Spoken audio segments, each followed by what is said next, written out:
Today we are going to discuss transverse electric wave in a rectangular waveguide.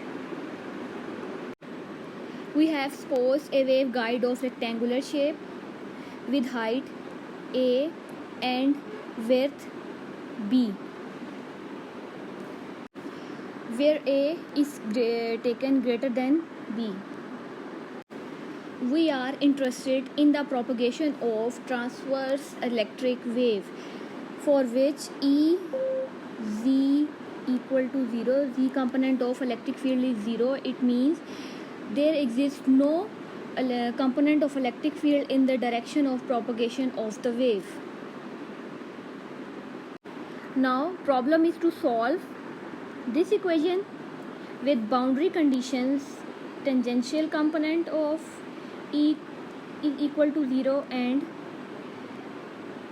perpendicular component of B is equal to 0. Which are the boundary conditions for the case of perfect conductor? Transverse electric wave is simply a plane wave whose electric and magnetic field oriented as in figure, which is reflected back and forth on the wall parallel to XZ plane. Here we have taken the tangential component of electric field is 0, so EZ is longitudinal and tangential at every wall. First we write EZ equal to 0 at Y equal to 0 and Y equal to B. Next EZ equal to 0 at X equal to 0 and X equal to B. Apart from EZ, EX is also tangential on side walls. So EX is equal to 0 at X equal to 0 and X equal to A. On side walls, EX equal to 0 and at top wall and at bottom wall EY is equal to 0. So we can write EY equal to 0 at Y equal to 0 and at Y equal to B. Here we have no boundary condition on Z component of the magnetic field, so we can write B Z in terms of EX and EY. As we have derived earlier, EX equal to iota over omega over C whole square minus K square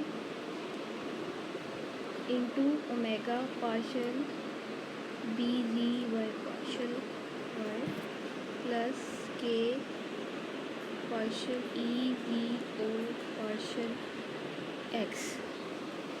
From EX we can take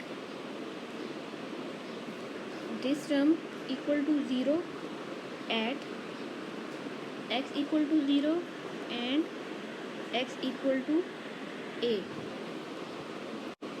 Similarly for EY equal to iota over omega over C whole square minus K square into K partial E V over partial Y minus omega partial E V over partial X, and we have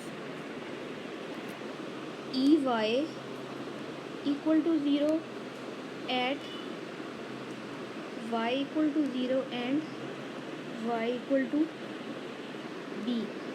So this term is taken as 0 at Y equal to 0 and Y equal to B.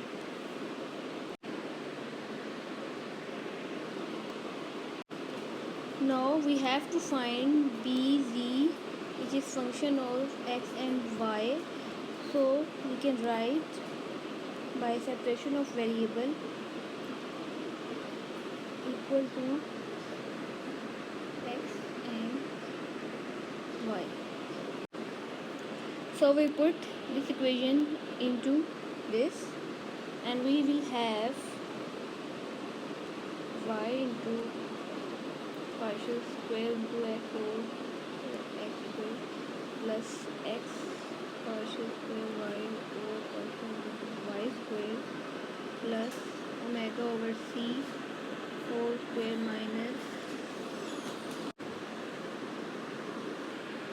into x y equal to 0.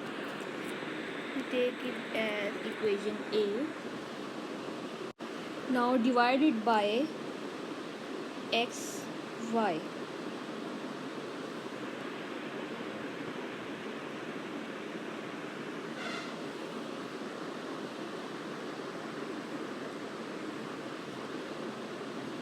This cancel here, y will cancel, this term is cancel, and we have.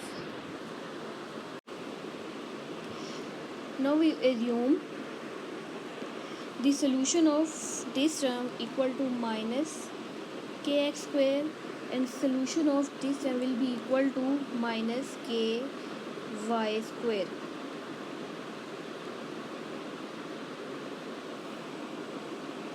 So equation B can be written as minus k square x minus k square y plus omega over c minus k square equal to 0.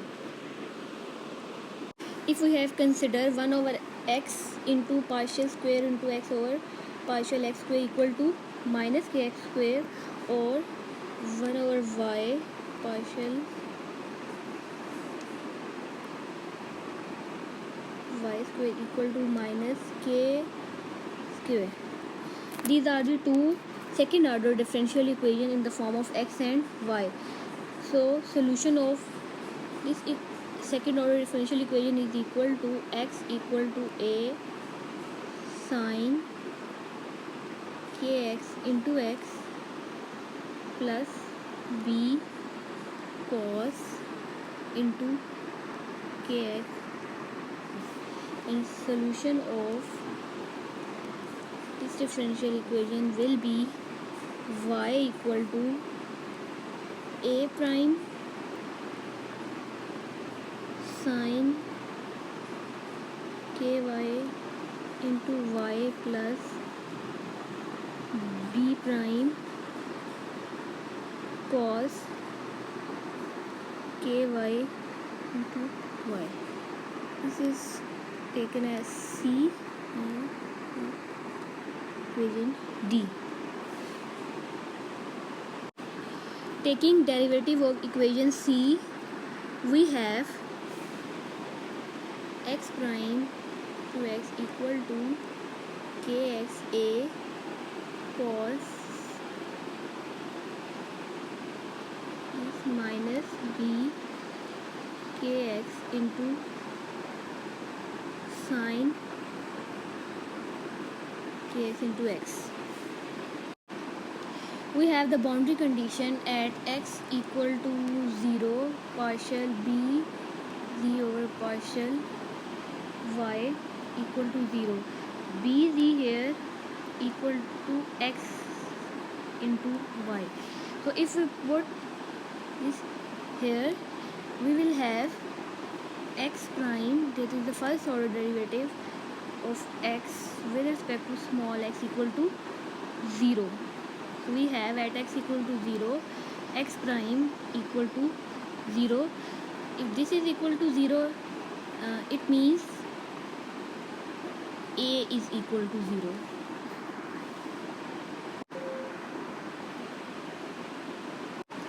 At x equal to a, we again have boundary condition partial b z over partial y equal to 0, and from this you can say partial x over small x equal to 0. It means at x equal to a, x prime again equal to 0. It means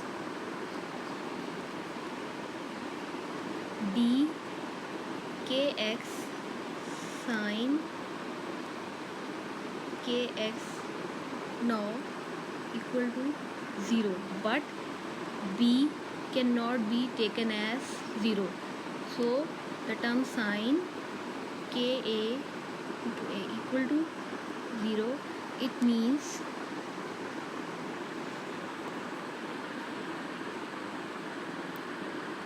kxa is equal to m into pi. If this product equal to m into pi, this function of sine will be equal to 0.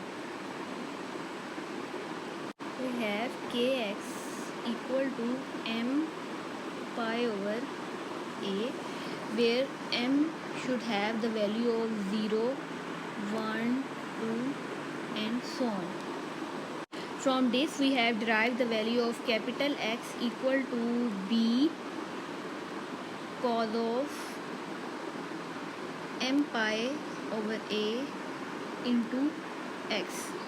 Similarly, this procedure can be followed for the y, and we have capital Y equal to b prime cos n pi over b into m is replaced with n and a is replaced with y, x is replaced with y, x is replaced with y. Here n again equal to 0, 1, 2 and so on. Here we have derived the relation for x and y, and the selected value of m and n is also chosen. In this way we have xy as equal to bz, and which is equal to b prime into b cos of m pi x over a and cos of n pi y over b. This is constant and it can be taken as b m n, because it depends on the value of both m and n. Cos bz have the expression equal to this. This solution is called TE mod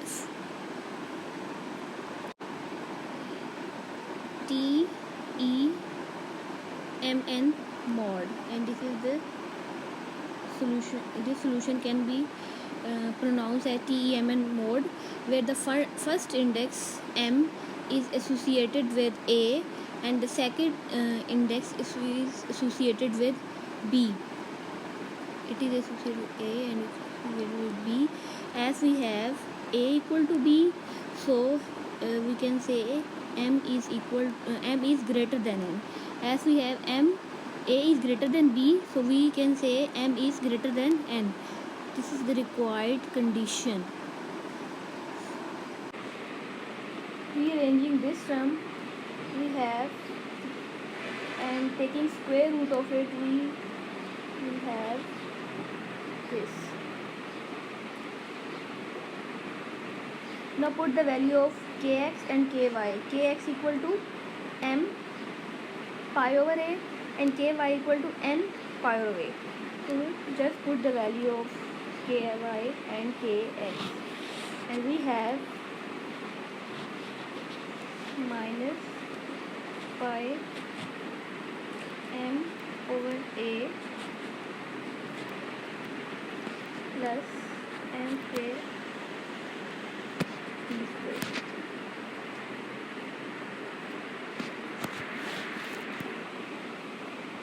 Now we write the this k in terms of omega and c. To differentiate from this omega, we can write omega prime over c. Just removing c, we have omega prime equal to this, and you can write omega prime equal to omega square minus omega mn, as it is depending on the value of m and n. The second important relation we have derived for this problem is the omega prime. Omega prime is the frequency of wave propagating through the rectangular waveguide. Now we can interpret omega mn, and it is the cutoff frequency.